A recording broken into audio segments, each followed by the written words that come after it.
creates questions the human mind cannot answer. Out of reach, past all we can see, hear, and touch, beyond all we understand, lies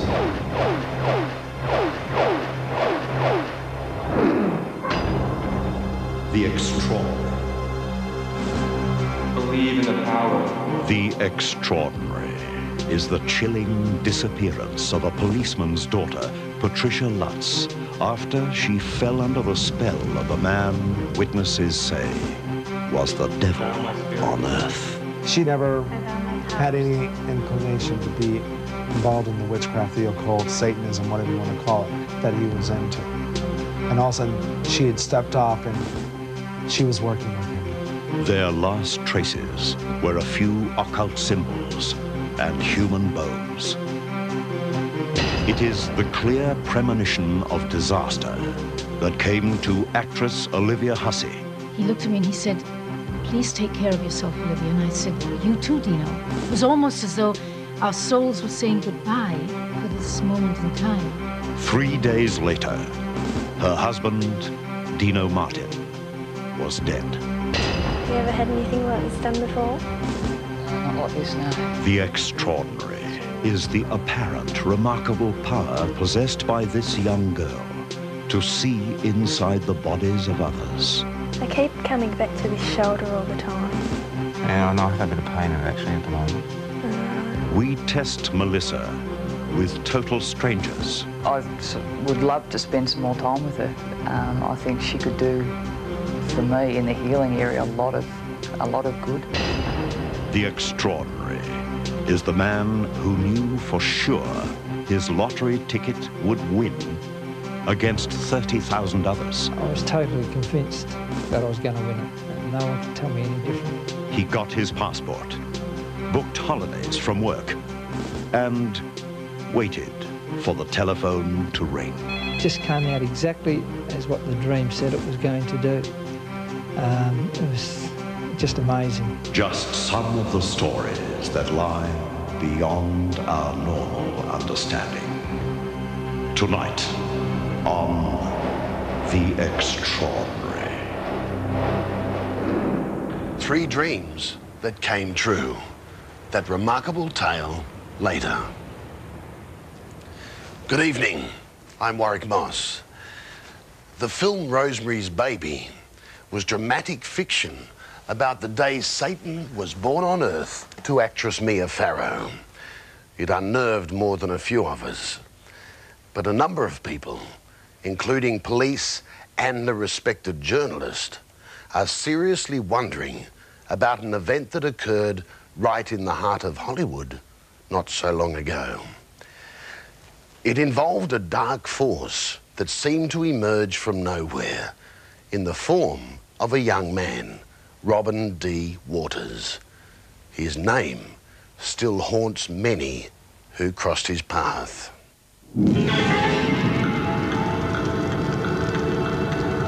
It was as though the devil himself came on Earth. As though he took human form and camouflaged himself among a community of misfits while he made his selection. And when he had made it, he took a young, innocent woman named Patricia Lutz by the hand and led her back to hell.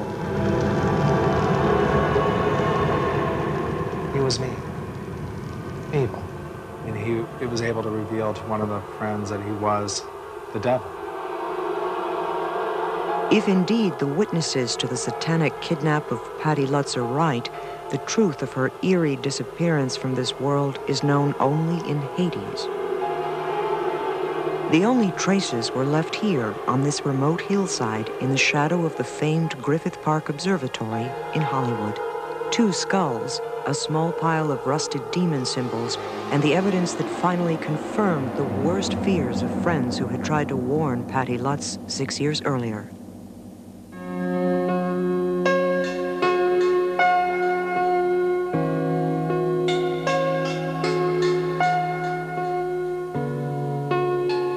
She had come to Hollywood in the early 80s from her hometown of Baltimore, Maryland, a young woman with a failed marriage behind her, but happy, full of life, and brimming with personality.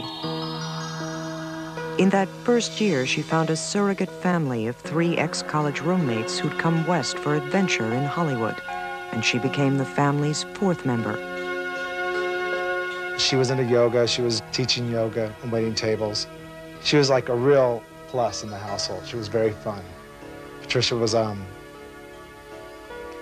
very fairy-like, you know. She had a very crackly, kind of fun voice, so.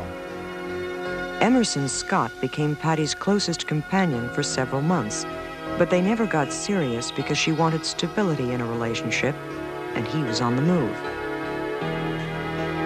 Patty was bright and attractive and had no shortage of dates with young, rich Hollywood executives. She dated a lot of different people. She was very outgoing. She had a lot of friends. She dated like a lot of record producers and those types of people. And everybody loved her. I mean, when you met Patricia, you loved her. She was a sweetheart. She was just, you know, real cute and real fun, and you wanted to be around her. Like a lot of young out-of-towners in the early 80s, the group experimented with New Age spiritualism. And one day, they flirted with black magic. It was supposed to be for fun. It was a romp. We were having a great time. When you're like, it was exactly what we all wanted. It was our early 20s, and, you know, we could do anything we wanted to and get away with it. And the truth of the matter was we were 4 people away from our families. We had no support to talk to and guidance. Patricia was the kind of person, she believed that you, whatever you want to do it. She didn't think anything about it. I mean, she wasn't even involved in it. For a year, the family in the 4-bedroom house between Hollywood and Sunset Boulevards was happy-go-lucky. Hi, Dad. It's me. Patty called her ex-policeman father back home in Baltimore at least 3 times a week. She loved her restaurant job. She was healthy, strong, and she knew what she wanted in this world. Nothing about her new life seemed to leave her exposed to the eerie force that was about to consume her. The evil came in the form of a tall, sallow stranger who entered this household's midst late in that first year. They'd met him in the black magic classes. His name was Robin D. Waters. His head was shaved bald, and he moved and talked with a kind of mystical power that for a time left the entire household spellbound. Concentrate and feel the energy. Believe in the power. Believe in the power.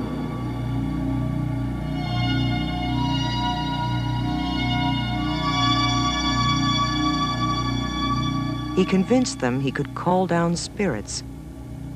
Do you feel free? And led the house in astral travel to the surface of Venus. Robin said, do you want to go back to Venus? And I was like, yeah, sure. And we all kind of like touched hands, and then it was like a volcano exploding inside of me. We were back in this gaseous state of little like blue energy spheres and larger white energy spheres. He amazed them by stopping the sand in an hourglass at will. Make the sand stop. Make the sand stop. Concentrate, you can do it.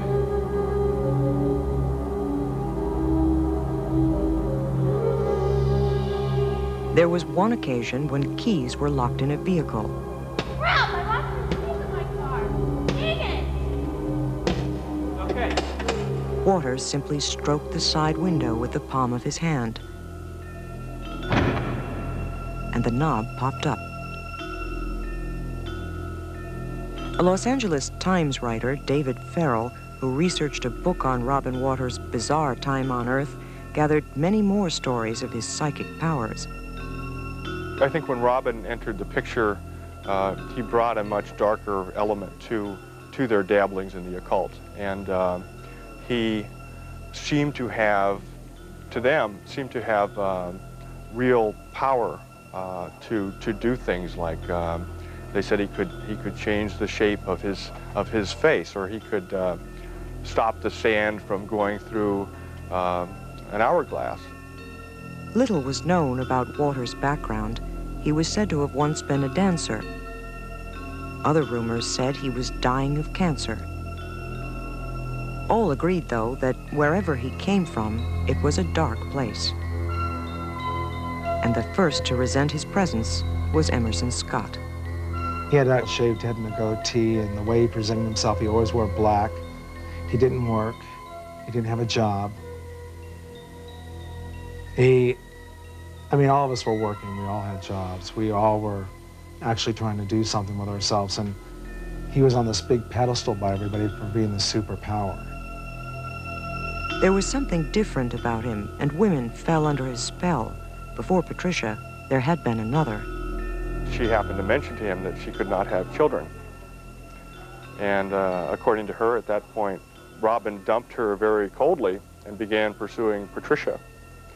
And the theory developed later that, that he was interested in having children somehow to, as part of this whole occult thing that he was into. In fact, the one surviving male roommate told me that he believed that, that Robin wanted her to have Satan's child. And almost immediately, Robin Waters moved in on Patricia Lutz. It happened during a 3-week period when Emerson Scott got a bit acting role in New York, a rare break in his acting career that Scott says he naively thought was brought on by his witchcraft affirmations. I mean, somebody came in out of the blue in the restaurant and gave me a free airplane ticket to go to this thing. Somebody else lined it up for me. So I'm thinking this is like, you know, through my affirmations and writing down all this stuff. But the positive signs he imagined were about to turn dark and ominous. He had more than likely instigated my whole trip to get me out of town, because while I was gone is when he took hold of Patricia. And he needed me out of the way to get to Patricia. And by the time he got off the plane back in Los Angeles, it was too late. The scene Scott met at the airport told him Patricia had fallen deeply under Waters' spell, perhaps irretrievably. They picked me up at the airport and they're bald, both of them. Patricia shaved her head to emulate him. And that night when I mean, the feeling of riding back to the house from the airport with them in the front seat with their arms around each other and their bald heads, I was pretty destroyed. From that day on, Patricia entered Robin Waters' shadowy world. She did not leave his side, ever. He had absolute control and lived with her in her bedroom at the rear of the Hollywood house. Before long, she announced she was pregnant. Patricia would stay locked in her bedroom with Robin for days at a time, performing rituals, entering their spirit world. She never had any inclination to be involved in the witchcraft, the occult, Satanism, whatever you want to call it, that he was into. And all of a sudden, she had stepped off and she was working with him. Suddenly, one day, Patricia and Robin handed out bizarre invitations to their white wedding, a title taken from a Billy Idol song about death and suicide. We ask the powers that be to bless this union of Robin Waters and Patricia Lutz. It was held in a small chapel set up behind a black magic shop in Hollywood called the Ram Center. The bride and groom wore black. There was about 100 candles lit white in different colors. And this is where we had taken our witchcraft classes. So now we're back at the same place again. In the middle of the room was this high priestess who I was not familiar with in the middle doing the ceremony. When I got there, she was in the middle of some sort of speech talking about the two of them and the love for each other. I vow my spirits to merge with you. I vow my powers to be with you. I vow my love to merge with you. I vow my love to merge with you. I love you. I love you. Later, on their wedding night, Patricia and Robin gathered all their guests, except Emerson Scott, in their bedroom. And those that were present all told of a moment where Robin's true purpose on earth became apparent. He was showing all of them his different faces and who all he had been in his past life, and all the different lives he had been. where he would change his face from a man to a woman, and finally showed them all that he was a devil. The next night, Robin Waters and the young woman under his spell packed the couple of meager items they had not sold and announced they were leaving the house for good.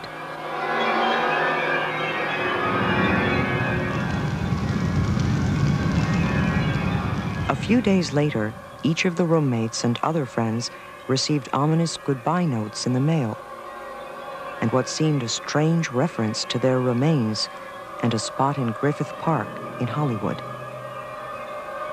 Nobody wanted to believe it was a suicide note. It was just another bizarre ritual devised by Robin Waters.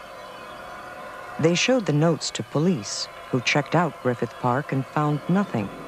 And for 6 years, everyone believed Robin and Patricia were wandering some part of America, lost but safe in their own spiritual world.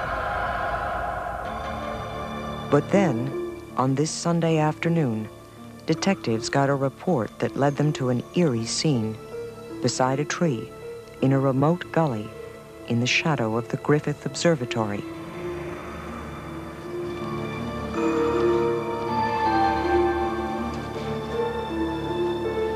Sonny.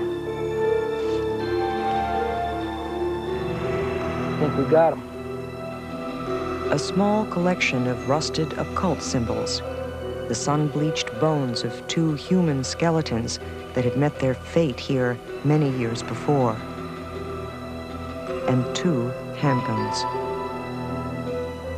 Police now say that Patricia Lutz and the man who controlled her must have stood side by side. Each pointed a gun at the other's head and fired simultaneously. It was a meticulously planned final act, as though the devil himself had come on earth, taken a young, innocent woman by the hand, and led her back to hell.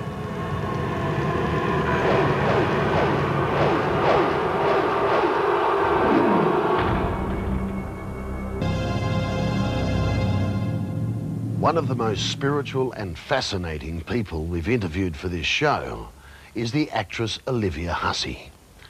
She's made many movies and for 3 years was married to Dean Martin's son, Dino, before his tragic death in a plane crash. As you'll see, Olivia is not your average celebrity, nor your average woman.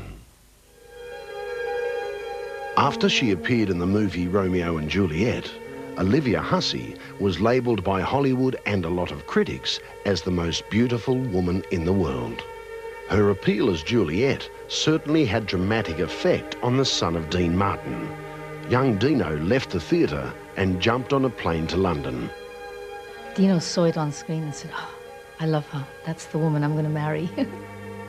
A lot of years have passed since they were the handsomest couple in fan magazines. Dino died in a plane crash in 1987, and Olivia now lives with 6 dogs, a parrot, a cat, 2 90-pound pot-bellied pigs, her lover, a young son, and a new daughter in a canyon outside Los Angeles. She has always been something of a loner, if not a mystery woman in Hollywood. A woman who meditates daily, lives under the guidance of an Indian guru, and believes far more in the spiritual meaning of life than the average celebrity. I feel my mother's presence, I feel my guru's presence, I feel Dino's presence around me. I mean, I know that, I truly believe that when you leave your body, your spirit just stays here. It's just on a different level. That's how I feel. A different vibratory level, and that we're all here now all the time. In fact, Olivia believes she had a premonition of Dino Martin's death 3 days before the plane he was piloting plunged into a remote mountain range in California. They had been divorced for many years, but remained good friends and parents to their son, Alex. Dino was my best friend for 4 years before we ever spoke about marriage. We married, we had problems, we were just too young. You know, we had this beautiful baby, and we just both felt like teenagers, and we grew apart. But he moved out, and the next morning he called me and said, "I feel so strange." And I said, "Well, come over and I'll make breakfast." So he moved out, but he was coming over every morning for breakfast, and it was nice. Dino remained until the day he died, one of my best friends. We spoke every day. Their final meeting was a special one. It ended with an exchange of love that has remained vivid in Olivia's mind ever since. This meeting, we went to see a doctor about Alex, and we were talking, and we went down to the parking lot to say goodbye. We were getting into our separate cars, and for a minute, we both turned around and we stared at each other, and there was no one in the parking lot. And I got this funny feeling in my chest, and he looked at me, and I almost said, why don't we go and get some lunch? And he looked at me and he said, please take care of yourself, Olivia. And I said, you too, Dino. And he said, yes. And he said, you know, I always love you. And I said, yes, same here. And he left, and 3 days later he died. It was almost as though our souls were saying goodbye for this moment in time. But I got into my car and I called my best friend. I said, I had the strangest meeting with Dino. I don't know what I get goosebumps thinking of it. I don't know what it means, but something's up, and I don't know what it is. And of course, it didn't occur to me. You know, that morning he came, picked Alex up, took him to the Air Force base with him. And Alex called me from the base and said, Mom, I don't want you to be alarmed, but Dad was in the plane and he went off the radar screen. And I said, what do you mean he went off the radar screen? I don't understand. They must find it. Maybe it's something to do with the machine. He said, I don't know, but we're coming home now. And they didn't actually find the wreckage or the bodies for 5 days after that. So I still cry now. That's tough. And in the years since his death, Olivia says she has experienced his presence in her daily life. Well, the couple of times he came, he just said, I'm okay, I'm fine. So don't, mourn too much. And, I think it took him a while to accept the fact that he was gone, because he loved his life so much. He was one of these people that was a jack of all trades, He loved to fly. That was his big passion, flying. He was a great pilot. But then he just recently, he'd done a series on television, and he was going in for readings, and Dino was always the one, I'll race cars, and I'll race dirt bikes, and I'll do anything that's different. It was almost like he had a very little time on this earth, and he wanted to do everything. That's a young spirit, He was really, really a special person.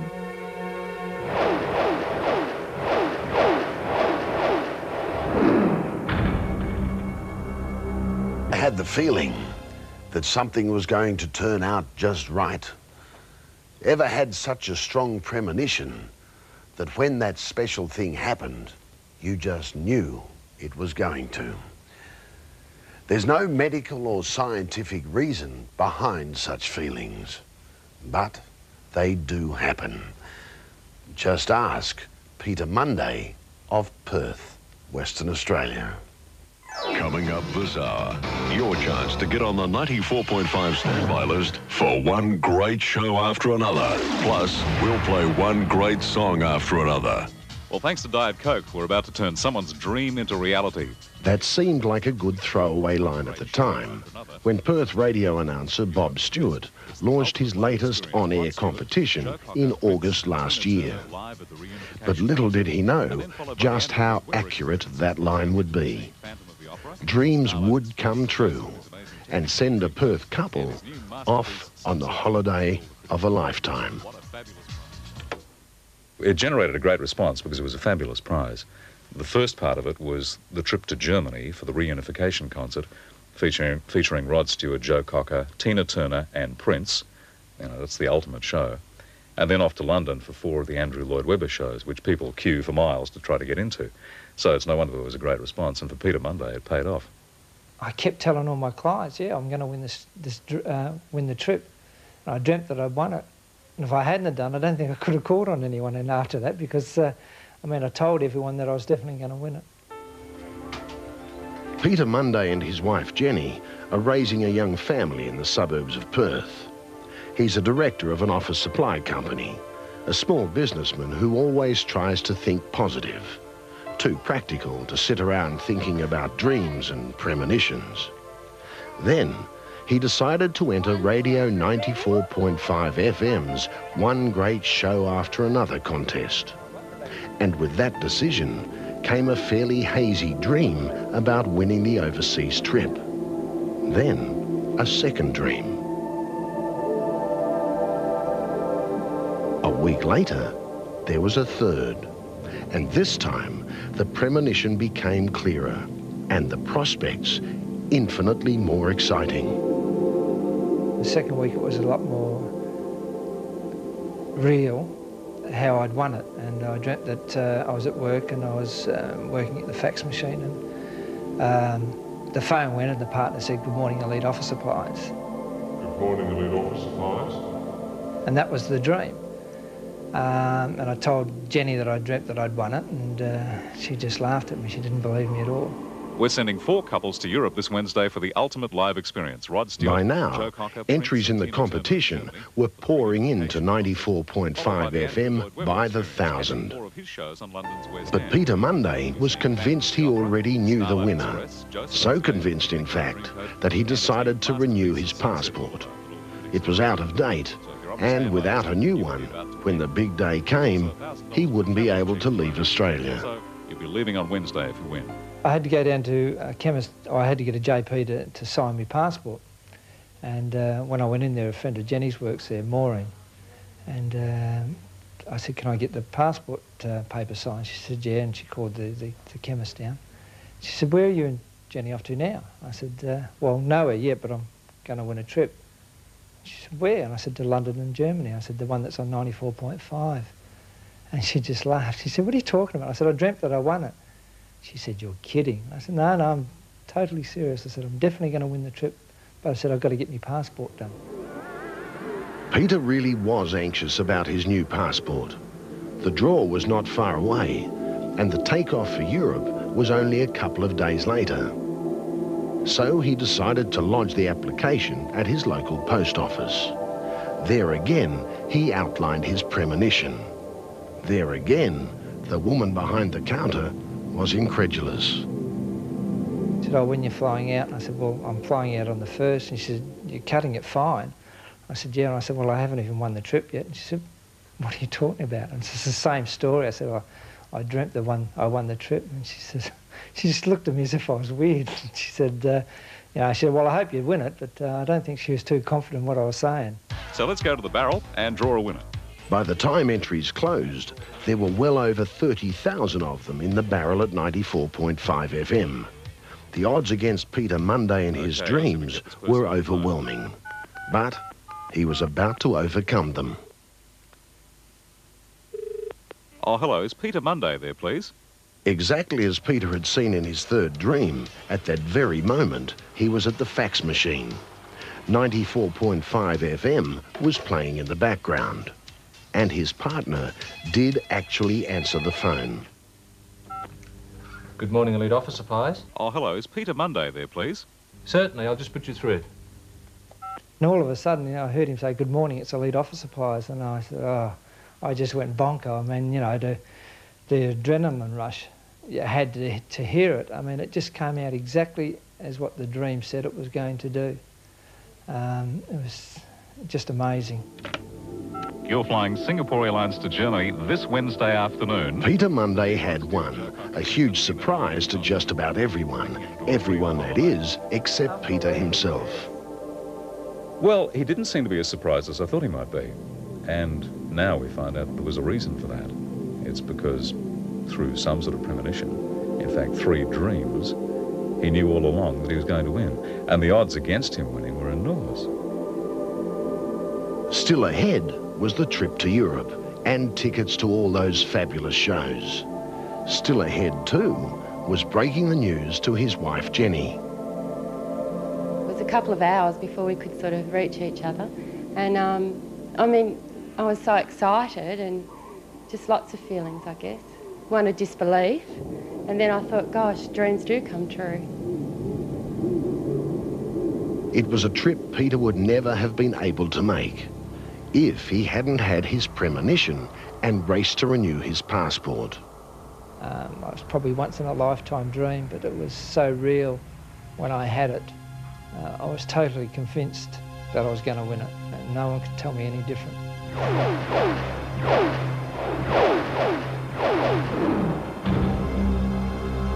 Viewers will remember a young girl named Melissa. Some time ago, we told how Melissa appeared to have the power to read people's auras. That is, she could tell total strangers all about themselves by simply moving her hands around their bodies. She revealed her talents to one of our producers and told him things that no one could possibly have known. So we decided to test Melissa with other people she had never met. One of them, a very familiar face on Australian television. Gee, you got a strong aura. Have I? Yes. I wouldn't have thought I had one at all, but... Oh, everyone has. Gee, it's really cold around your back here. In there. What does that mean? Oh, it could possibly mean that you get pain in there. Yeah, I've had a bit of pain in the back over the years, but then I'm sure everybody has. Oh, yeah. Certainly a very familiar face, and apparently a skeptic as well. We'll find out how Melissa fares with actor John Wood in a moment. But first, let's go back to the beginning. We first met her in Tasmania, where she works as a hairdresser in a little country town. But the word there is that Melissa has been able to communicate with spirits since she was a child, a power she's been able to hone into the art of aura reading. You really hurt your right hip just there at one time or another. Sometimes it aches and gives you trouble. A few weeks ago, we showed you the results of an encounter between Melissa and one of our producers. They'd never met before, but without even touching him, she seemed to be able to tell just where he had problems with his health. The things that you were absolutely correct with was the back pain, definitely in that region. I have it all the time, although it's been correcting. I work out with weights, so the upper arms is what you felt without ever touching me. The headaches I get, I believe, are tension headaches, but I get them as much back here as I do here. So I don't know whether they are related or not. The hip and the left leg, which you pointed out, were an accident, a ski accident. Oh, right. Which brings us back to the present and a new encounter of the first kind between Melissa and Rosalind Woodward. Again, the two had never met. Melissa knew nothing of Rosalind or her past. Have you ever had anything like this done before? Not like this, no. Haven't? I was tuning into my guides here.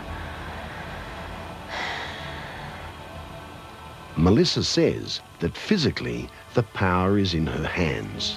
They're so sensitive they can detect the smallest changes in body temperature, and therein lie the clues to the subject's problems. I'll just run my hands through your aura. What I'm doing is wherever I feel a cold spot or a warm spot, you see your aura's got different temperatures in it and everything. Like if you've had an injury somewhere, it'll be really cold and gluggy around that area. Either that or really hot. Picking up a real coldness coming from your back, it's like coming up and hitting you.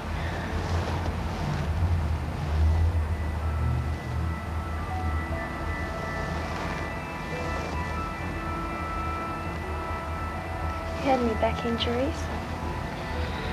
A long time ago, yes. I've had the odd torn muscle in the back from when I used to play sport when I was younger, but lower back, no, not really. Any major operations? Yes.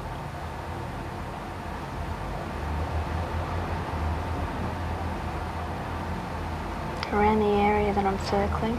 Yes. Got quite a long time to go yet, you know. She said she couldn't visualise any scars.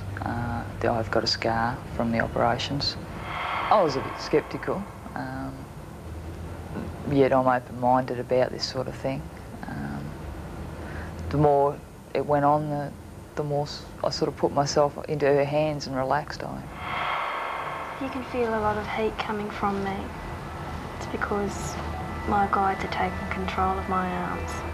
I can't help where they're moving it. No, I can feel it. We have to say that Melissa did not get everything right. Sometimes she appeared to be feeling her way through dark, uncharted passageways of Rosalind's life. And there was one thing she couldn't quite pin down. But as you'll see, she did edge close to the result, if not the cause. There's also a lot of emotional things in there. A lot of emotional blocks that caused all this in the first place. What Melissa didn't know and wasn't able to detect was the exact nature of Rosalind's trauma. We only found out later. You see, until 5 years ago, Rosalind was a member of the Victorian Police Force. That was when she seriously injured her shoulder during a particularly violent arrest. Injuries that forced her to have several operations. It stopped my career in the police force. I could no longer be an operational police member, and in the end I was ill health retired from the police force. There's a lot of physical trauma and emotional trauma. I had a career mapped out for myself in the police force, and that was abruptly came to an end. I actually start to perspire when I'm doing this. You really need healing. Not the medical kind anymore, you need spiritual healing now. I could feel something. I couldn't really focus in on it. I was finding it very hard to pick up exactly what she was saying. But something was there, yes. In your bedroom, that's the place where you actually go to store all your pain. With the bedroom, I would probably say that's the place I go when I do get to the stage where I'm in pain and I'm sick of the pain and I just want to hide and cry. Melissa had identified a deep emotional scar in Rosalind's life. A very personal pain the former policewoman kept to herself. Would Melissa be able to look as deeply into the life of actor John Wood? We'll find out in just a moment. Do I have to go into a trance or anything? No, no, just be yourself, all right? All right.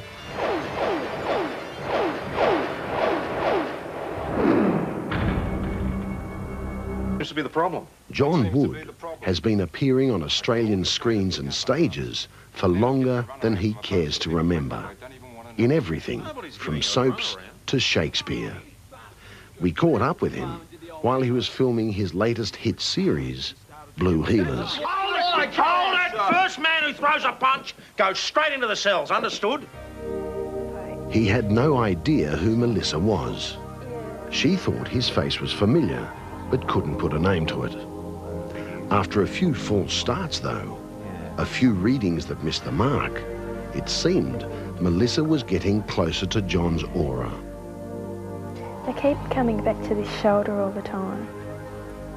They keep circling that shoulder. No, it's really warm. I don't think you've injured it, but I'd look out for it. Yeah, I know. I have a bit of pain in it actually at the moment. All right. I think from playing cricket. You injured one of your knees. I've injured both of them actually, I think. Have you? Yeah. Well, I was supposed to get something done on that one, and I don't think I ever did. You should. She picked up on the fact that I'm having a bit of trouble with the shoulder at the moment. The lower back stuff is quite genuine, and the knees too. I mean, I've had a lot of trouble with my knees over the last few years. You feel that? By now, John Wood, the skeptic, may not have turned believer, but he was beginning to wonder, especially when Melissa moved on from the past to the future. I think you're going to take a pretty hard knock on the nose at some time. Because it feels like it's been broken across there. When I pick up these things, I can actually feel it. Right. So I think you better look out. Across there. It hasn't already happened. I can't tell if it has or hasn't, but I can see balls coming at you, whack in the face. Oh, well, no, I had one, a cricket ball once. No, don't. Yeah. Have you had problems in your chest? Not from memory, no. Don't tell me that's for the future as well. I don't know about the old heart thing here. I'm not too, I might go have a check-up. I'm not too keen on that. Go and get checked. Something in there. Oh, really? Yeah. Finally, back to Rosalind Woodward, the former policewoman who suffered physical and emotional pain after she was badly injured doing her duty. You'll remember, Melissa was able to tell Rosalind she'd had an operation and that she was suffering trauma, even though she didn't know why. You can feel a lot of heat coming from it. This is what happened toward the end of their session together. If you use my guides, you're going to feel lots of heat and tingling going in through your back, and I'm going to push all the gunk that you've got inside of you out, and I'm going to grab it with this hand, and you will feel it. You will feel me drawing it out. You'll have this funny sensation of me needing you, pulling at you. You could feel the emotional garbage or being sort of dragged out of your body and leaving it, which sort of gave you a tingling type sensation through the body. Drawing it out. Actually feel all the darkness and pain removing itself. I feel she's definitely got some special gift. Exactly what, I'm not sure. I would love to spend some more time with her. I think she could do, for me, in the healing area, a lot of good. I think she's quite incredible that way. You feel normal again now? Good. Okay. You done? During that session, John Wood revealed he had dealt with the paranormal once before, at a séance where a tragedy was predicted. The prediction came true. More on that in a later show. Like that, but there's absolutely no question that that particular experience was absolutely real, and I thought, well, I don't want to muck around with this because I don't like it, whether it's collective minds or something that does it. But there's absolutely no question that we got that message at that time.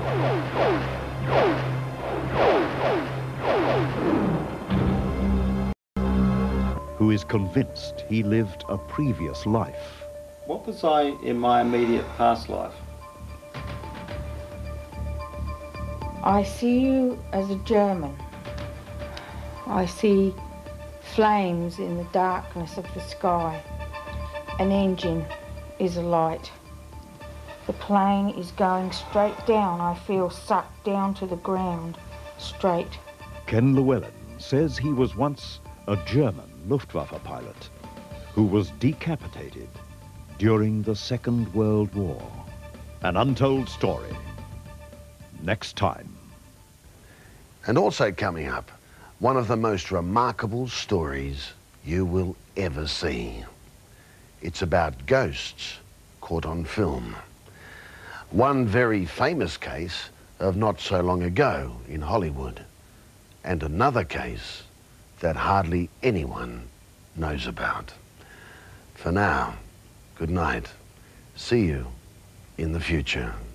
I'm not one for getting into ghost stories, so to speak, but this has left quite an impression as to why this would appear in this particular instance. I had no explanation for it because it was not there when I shot it. It's quite, it's very haunting.